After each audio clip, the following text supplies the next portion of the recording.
جان ایف لودریان وزیر دروی ولات فرانسای د کنگرکی روزنامه‌وانی ده لگل هفشان خوی آلمانی زیگمار گابریل ره راگهاند کو روشا سوریه تنه بشیوه کی لشکری تی جارا سرکرن او نرین جالی وزیر دربه یه فرانسی و تی راگهاندن دوی دمه کو همین نرین هرمی و ناف دولتی دبینن کو تنه بشیوه کی سیاسی روشا سوریه تی جارا سرکرن. لودریان وزیر فرانسی ده همان دمی در راگهاند کو دوی پلانک سیاسی جی جبو روشا سوریه بدانین لیبل دوید دستپیک دا آگربستک بی راگهاندن و همی آلی پابندی بوی آگربستی بکن.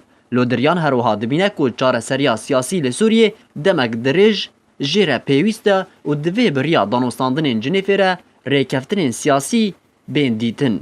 هر لسر روشا سوریه جالی خواه سرگی لاوروف وزیر دروی ولات روسیه ده کنگرکی روزنامه‌وانی ده لگل هفشان خواه کرواتی راگهاند. او نکارن روشا سوریه چاره سر بکن لسر بنمایا پیشکش کرنا نزیک بونن کو سوریه دابش دکه به تایبتی اگر نزیک بون بشیوه کی مبزدار یانجه نمبزدار سوریه دابش بکه. بدیتنا لاوروف وزیر روسی کو اگر همی آلین سیاسی و ین لشکری لسوریه لسر یک میزی لحو نکن روشاوان تجاری چاره سر نابه. زید حسن آرک